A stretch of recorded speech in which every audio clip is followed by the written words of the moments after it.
back. Hello. All right, mate. How you doing? Yeah, doing well. How are you? I'm very good, thank you. Fantastic. I'm glad we've been able to do this. So thank you so much for taking the time to speak with me. I know you're in a crazy busy period. It feels like it's been non-stop crazy throughout 2024, I imagine. Yeah, it's been a busy couple of weeks leading up to the album coming out, and we've been on tour for the last week and a half, which has been a lot of fun. So Yeah. yeah, it's been good. How's the new songs going down in the live environment? Yeah, really well. I mean, I think a lot of these songs, you spend a lot of time in the studio and you write them and then you spend a lot of time recording them. And then the exciting thing is then to sort of unleash that on the world and Uh, then get to play them in a live setting. And it's been really cool seeing people singing along with them, even though the album's only been out for a week or so. They know the lyrics better than I do, which is, pretty alarming. any particular song that you're noticing when you're looking out in the crowd that's really, really hitting, really resonating? Yeah, Constellations, which was the first single, which got a lot of backing from Planet Rock. I think a lot of people have heard that song, and it's got one of those really catchy choruses that people can kind of get their ears around, and that's gone down really well. There's another track called Bullets, which has been popular, which again was Planet Rock airplayed. But one of the songs that was sort of unheard before the album came out, which is called Love Is the Law. We've kind of been doing this extended edition of it live where I can play lots of guitar solos and have a bit of a jam on it, and All right. people seem to be really liking that one as well. So yeah, it's good. Oh, that's banging. That's really cool. I love that as well, because you hear what's on the record and it's tight and it's produced fantastically, and you're hearing at its absolute best. But obviously, in a live environment, you get to play around a bit more. You get to hear little differences, a little raw, and you having more fun. Also, we're a trio, so you're Mm. in the studio and you're layering all these guitars on top, and lots of vocals as well in the studio as well. So part of why it's so much fun taking it into a live arena is reworking those tracks into a more stripped back sounding band. And so, I can't play 10 guitar parts all at once. So it's about picking and choosing the most relevant bits to play them live. And it's really Mm. exciting. I think that's part of it. My favorite band, all-time favorite band is Led Zeppelin. And so they had to do a very similar thing with tracks like Kashmir. I mean, how do you Yeah. transfer that into a live setting? So yeah, hopefully I'm doing them justice. We'll see. Well, the turnout says a must be, and obviously the popularity so far of what the album has reached already is clearly notable. Have you been surprised by the incredible reaction to Battles? I was very surprised last week when it got in the official charts. I mean, that Mm. was crazy. You know, I didn't expect that. I did not check the charts at all on Friday because I didn't expect it to happen. And so then sort of woke up at about 5 in the morning to a message on my phone saying, "You do realize you got in the charts last night?" And I was like, "What the fuck?" So that was a really exciting moment. And we've worked very hard on it, and I think that the collaboration with Josiah Manning co-writing the tracks helped kind of raise my game as a songwriter as well. Um, and so you never can tell with this stuff. You spend a long Mm. time in the studio writing an album, and then you hope that it's well received. I always think that people that say, "Oh, I don't care whether get good reviews or not," I always think they're lying because you do care. I mean, if you released an album and everybody slagged it off, you'd obviously be very upset. Yeah. So I'm very pleased that people seem to be digging it so far. Yeah, I think you'd wonder why, you'd at least have to wonder why everybody is hating the album, right? You'd at least have to question maybe some of your methods. Yeah, of course. And I think, we had positive feedback for the first singles that came out. So, um, for me as well, like there was a lot of kind of hidden gems in the record. So the fact that we got positive reviews for the first three singles, I was thinking, well, wait until you hear this other stuff on the album. And I was really excited about people hearing the stuff that isn't the full throttle rock and roll. It's a Mm. bit more kind of bluesy southern rock with more kind of emotion in the singing and that side of things. And I was really pleased with how the vocals came out on this album. I worked really hard at trying to find my voice as a vocalist, and I think that that's possibly resonated with a lot of people as well. Yeah, I was gonna ask about that, the resonation. It's because it can be difficult to obviously put your finger on it as the artist, as the creator, as to why an album is resonating so much with people so quickly as well. Aside from, as you say, your impressive vocals and the overall all killer no filler aspect of the album, is there anything else that you can kind of point at as to why it might be resonating with so many people? I think as a songwriter, I've always tried to be really honest in my lyrics, and I've tried to write about my own experiences as a person. So rather than trying to, write a narrative for each track, and one of my favorite bands is Iron Maiden, and a lot of their lyrics deal with things that are um kind of surreal in many respects. I've never been able to write like that. I've got to write about things that I've experienced in my life, because I always think as well, I've got to go out on the road and sing these songs for a year. So I've got to be able to back it up and feel like I'm being honest as an artist, and maybe that resonates with people as well. That Hmm. they're seeing somebody singing about their life, and maybe that there's things that they can kind of uh, reflect on and see that is similar to their own experiences. I've written a lot of songs about loss, and the experience I had with my dad being ill a few years ago, and there's the track on the new record, "Stay With Me," which deals with that, and I think people can kind of read into that and see themselves in it. So that can only be a positive, and hopefully it helps people. I think that's a magical thing about music, if it can help people deal with their own stresses, or you know things that have negatively impacted them.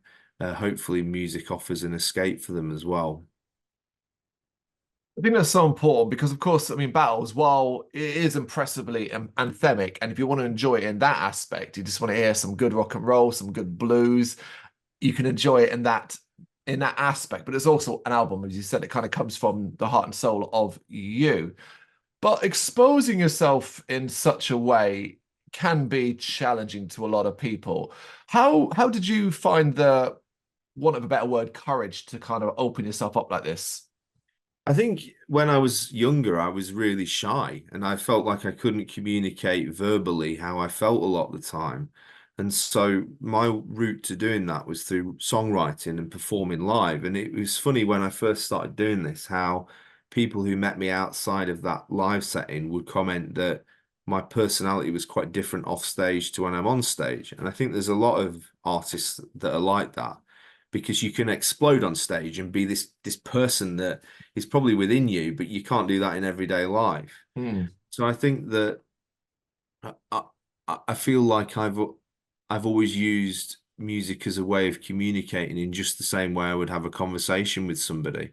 So I do hope that people, um, you know, they can sort of recognize that in the music, that there's an honesty there that is it's still me, but it's not necessarily the way that I communicate every single day. But I think that music and songwriting, and particularly writing lyrics, has offered me this kind of route to dealing with a lot of demons that I probably otherwise wouldn't have been able to do. And that's really been a positive thing for me.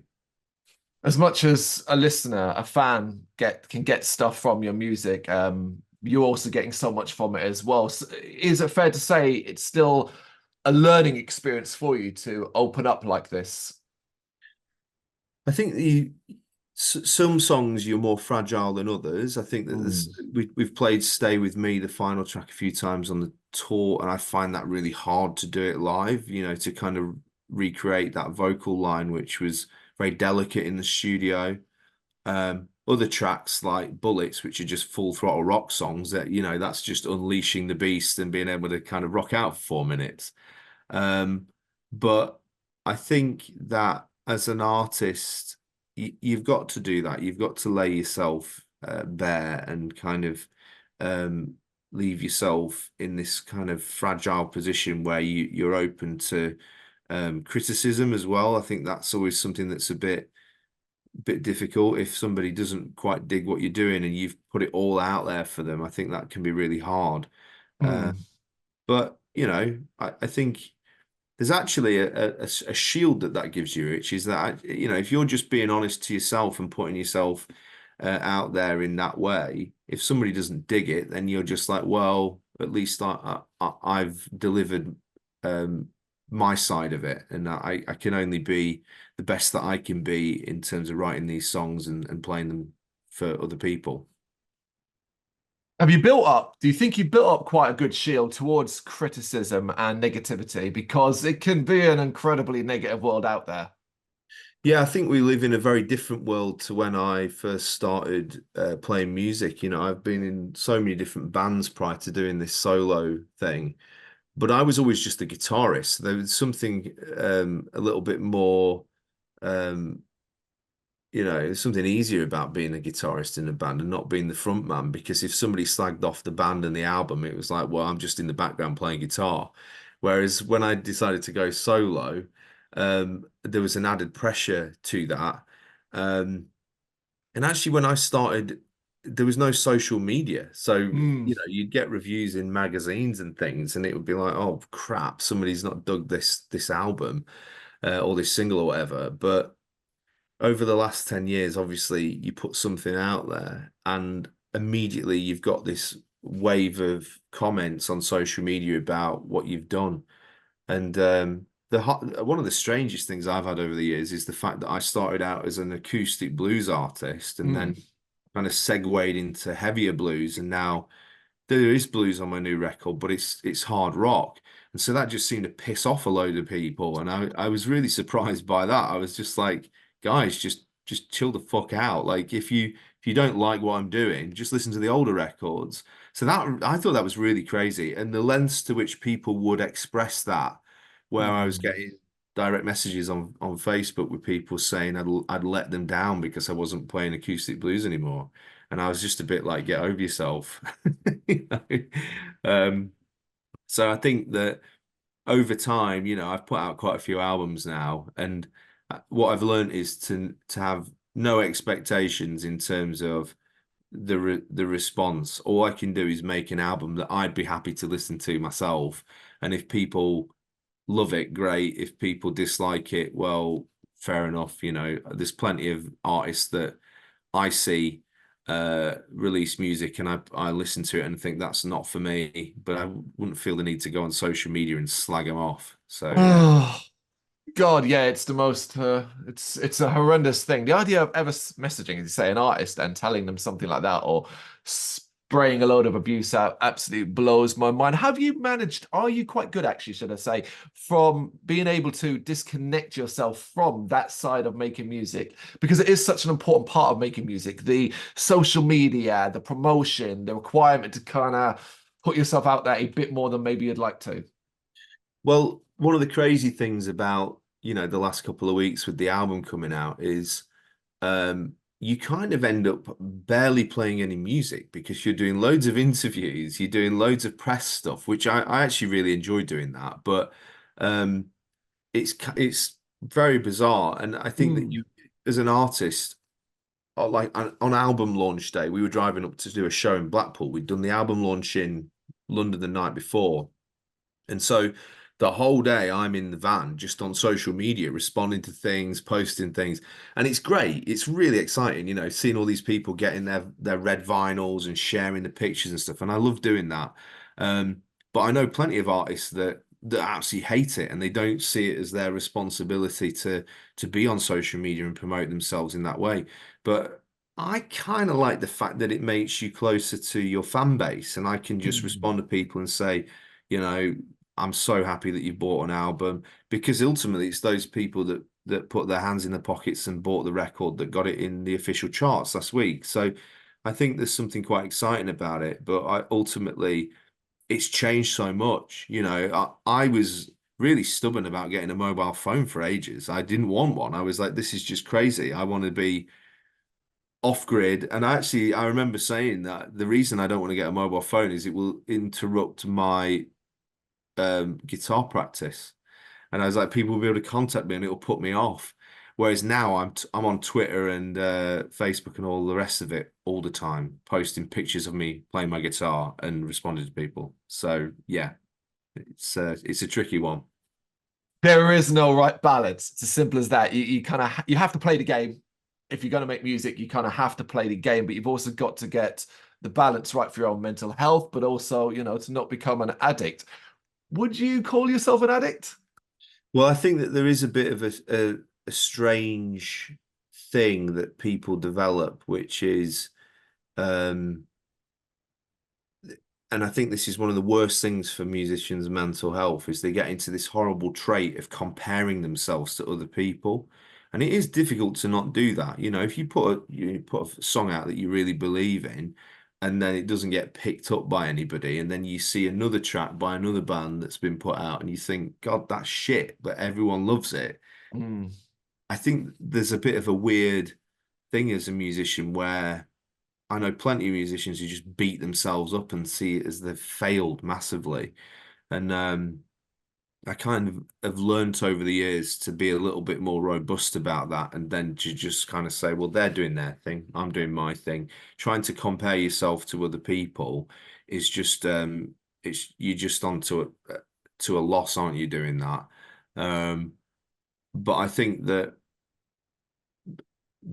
being a musician and being a touring musician does take its toll. I think going on tour is tough. I've played with plenty of musicians over the years where you get 5 dates into a tour and they want to go home and see the girlfriend, which I think is fine. Like, it's fine to admit that. But I've always quite enjoyed being on the road. And when I come Mm. home, I do find it a bit strange to be at home. But it does mean I can then binge watch Lord of the Rings for the 50th time and relax for a couple of days. But after that, I'm like, I need to get back out on the road.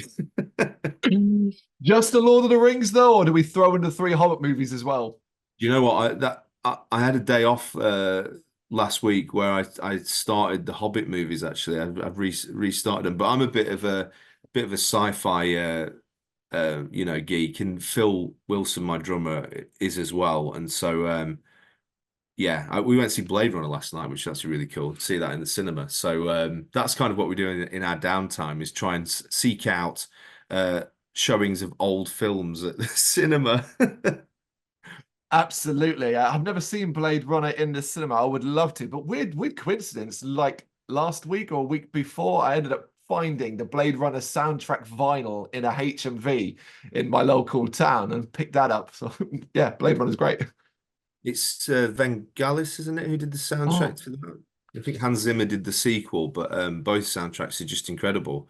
We put that on in the van after gigs a lot of the time because you know, the last thing you really want to listen to after you've been playing hard rock for 3 hours is If You Want Blood, AC/DC. You kind of listen to that pre-show, but we put a lot of sort of sci-fi soundtracks.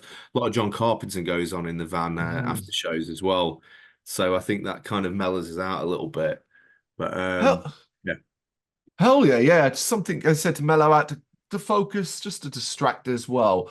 Um, all right, let's kind of focus on battles a little bit here. And I guess I want to get an idea if you had a vision at the start. So when you first sat down on a path and you were, all right, new album time, did you have a clear direction that you wanted to go in? I think for the first time in my career, I did. I have usually written albums by writing a song here and there, and then eventually you've got a collection of 10 tracks and you just go in and record them, Hmm. and actually kind of go in sporadically to the studio and record them. With this one, it was a bit of a strange process in that the band that I'd played with for a few years at the end of the last album tour cycle, they both moved on to different projects, which kind of was really depressing in many ways, but also allowed me this opportunity to have a kind of clean slate with everything.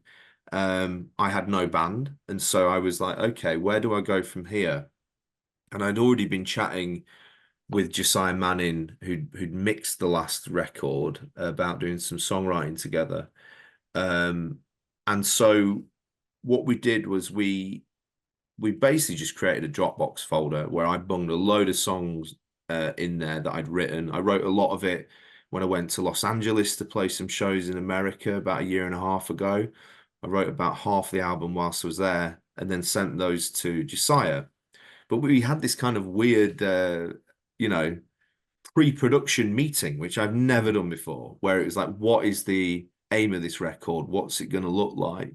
And what sort of songs are we going to write that hold together as a cohesive piece?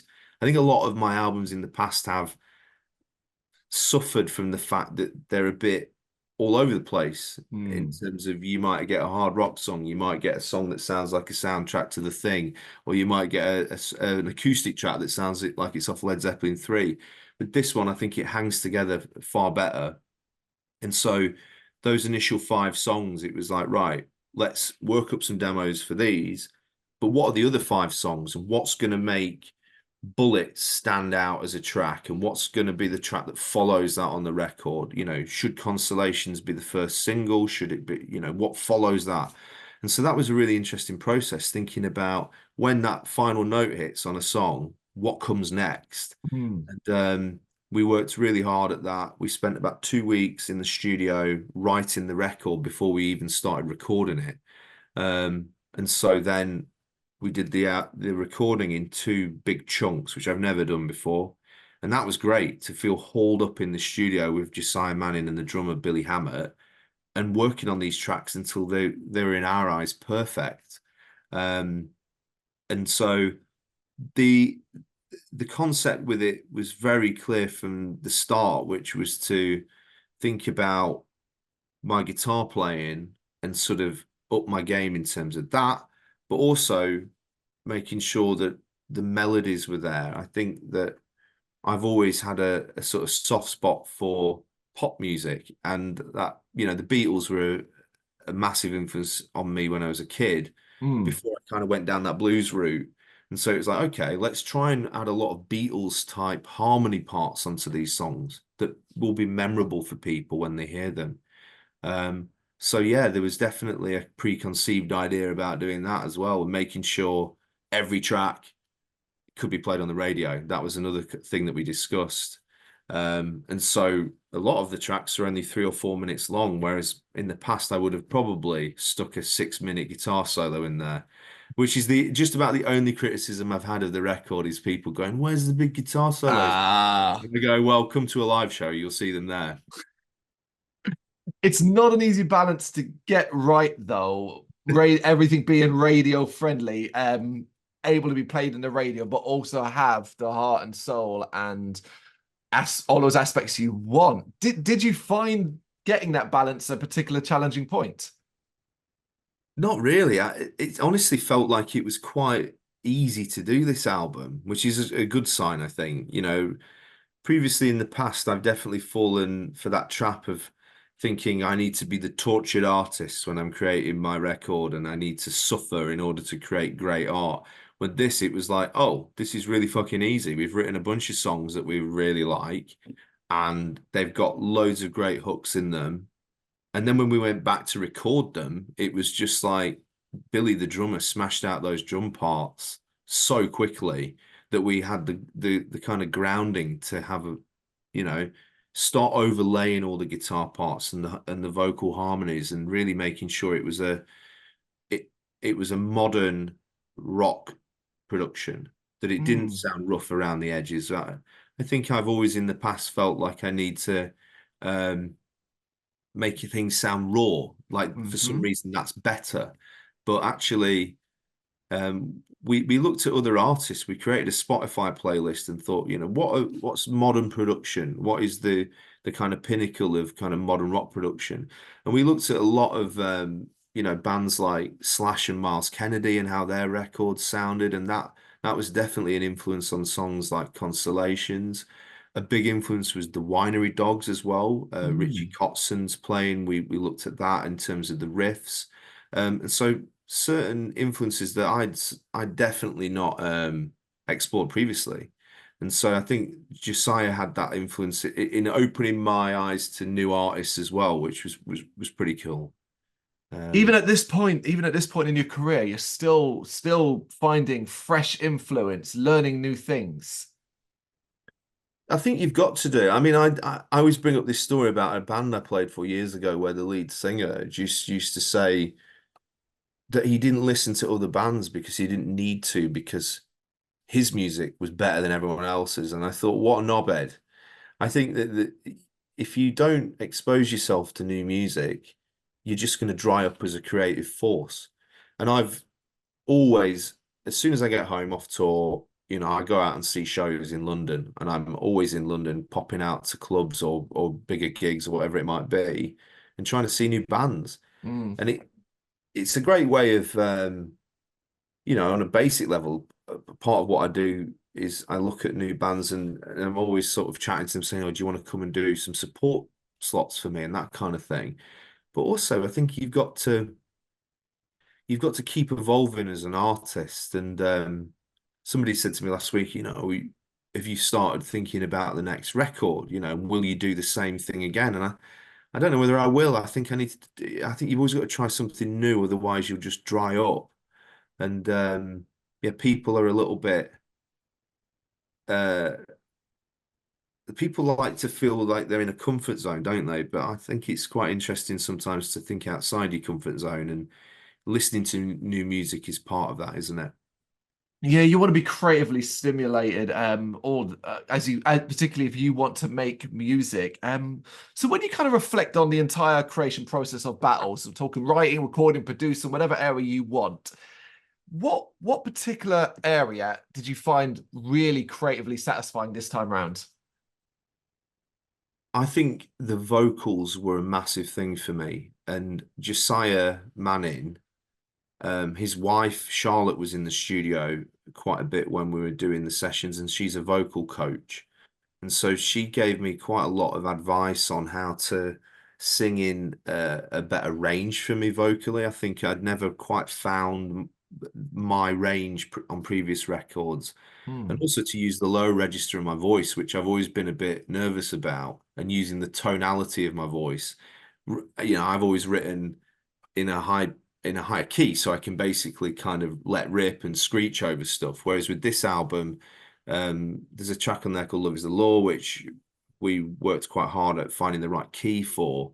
But also, so you start on a journey with the vocals, and you don't stick on one kind of note for the whole track. And that was really rewarding for me. And I've noticed it on these first few shows singing the songs, is my voice just feels more powerful because of that. Wow.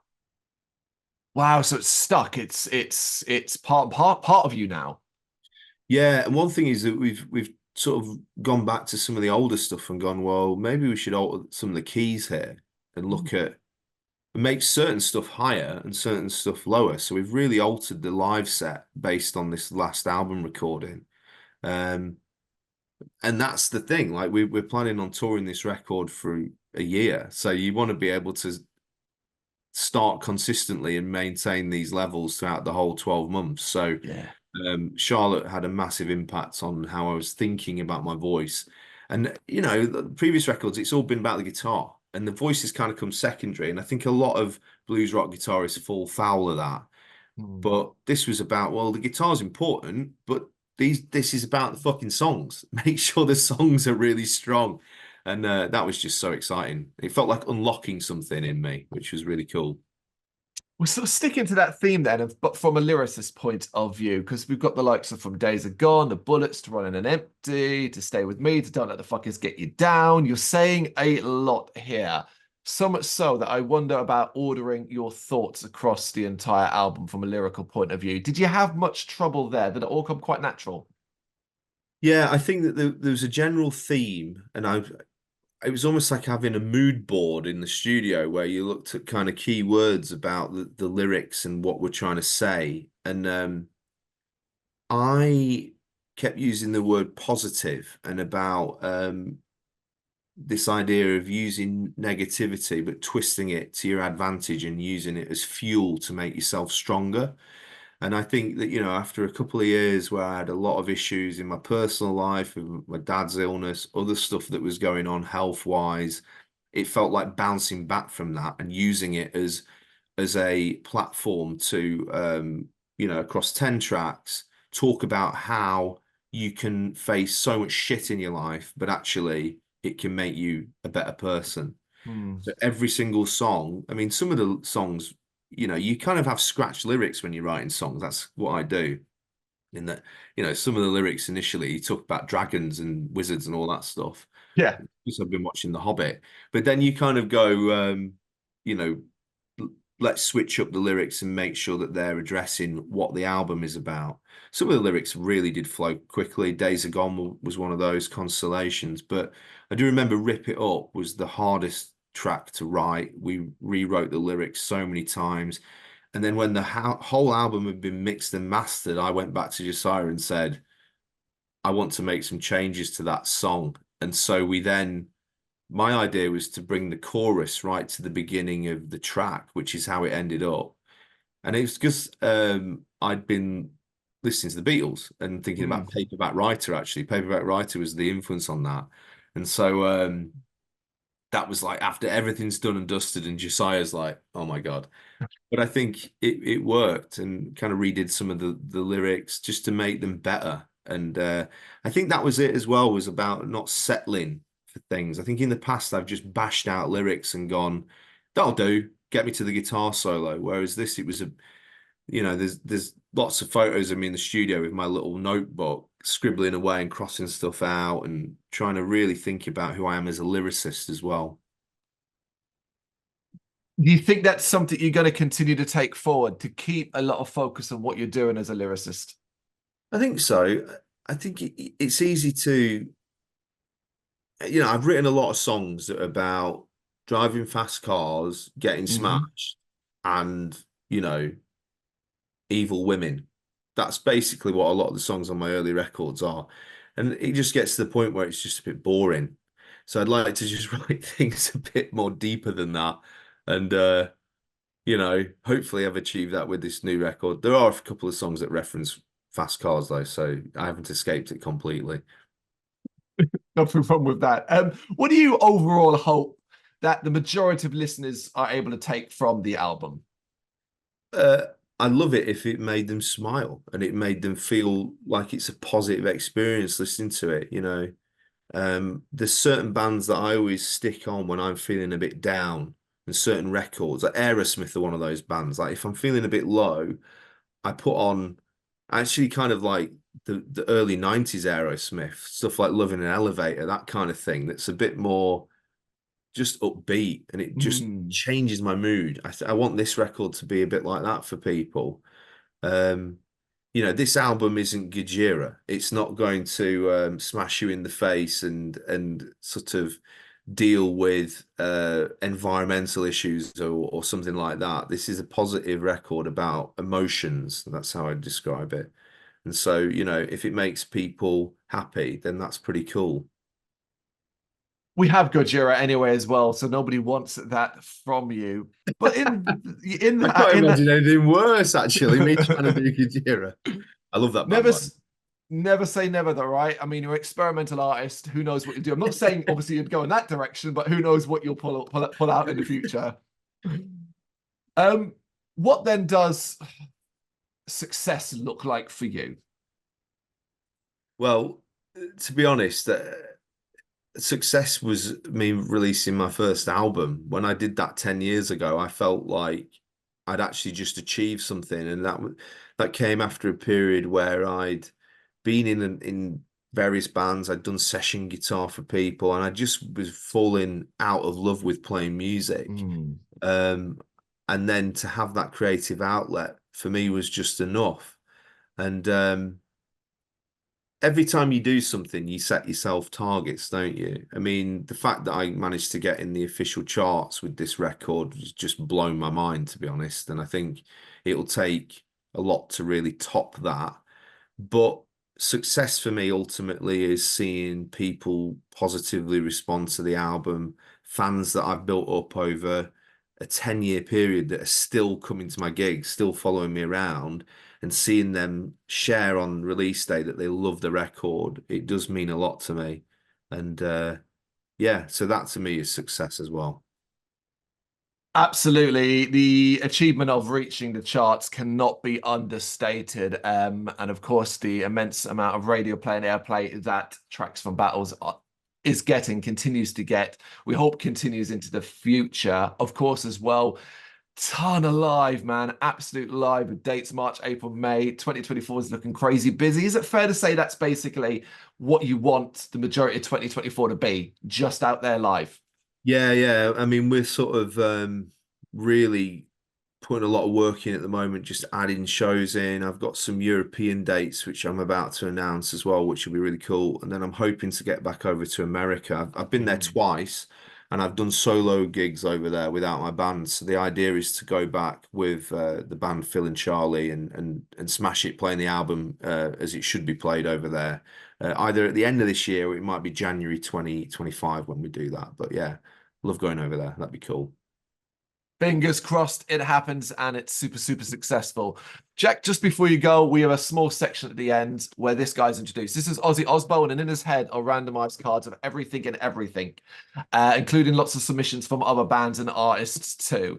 I'm going to pull some out at random if you wouldn't mind answering. But the first one actually is not random. It's something I wanted to ask you. You're in London. I'm London. We're going out for a drink. Where are we going? What's the place to go? Well, I used to live in Camden, and the place I used to go all the time for a drink was the Black Heart because it was right opposite the tube station. So when I'd Hmm. been at other gigs, I'd always kind of come out the tube and go, just one more, and then I'd end up in the Black Heart for a couple of hours. So that would be my choice. Absolutely, absolutely love that place. Spend my life in the Black Hut too these days as well, or pop down to the Dev if it's there. Yeah. What about venues? What about venues? What's your favorite venue in London? I played some good shows down at the Half Moon in Putney, Hmm. which is a bit of a sort of posh venue, really. But I mean, I've also played some great shows at the Black Heart for sort of like sweaty rock nights. That's been Yeah. cool. I did my album launch at the O2 Islington. I like that venue as well.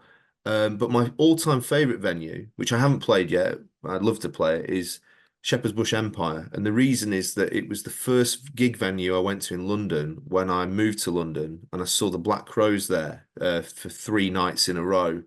And I spent the whole time just basically in the park outside. Um, Smoking weed and getting hammered. So I can't tell you whether the band were any good, but it seemed like an incredibly magical evening, all 3 evenings. Fabulous. What a great story. Okay, random question then. What is a video game that you can just lose hours to if you play? Well, the video game that I've probably been banned from playing, there's two video games, Super Mario Kart, which is I'm talking about the original Super Mario Kart, Yeah.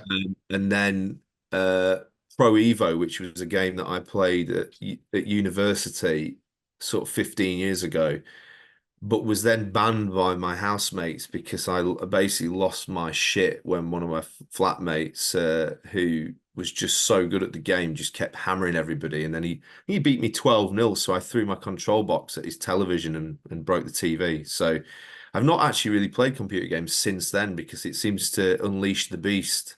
Uh, so yeah. Broken controllers, it happens to us all. Okay, do you think you could survive a zombie apocalypse?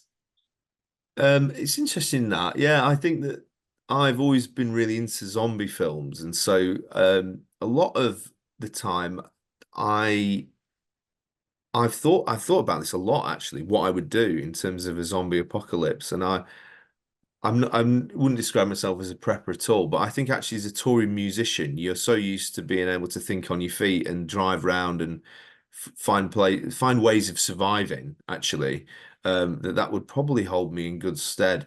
And I've got a good stock of Heinz beans and sausages as well, so that would probably hold me in good stead. That's all you need. Have you ever read the Max Brooks books, the Zombie Survival Guide and World War Z? No, I haven't, but I do know what you're talking about. Yeah. Yeah, good stuff there.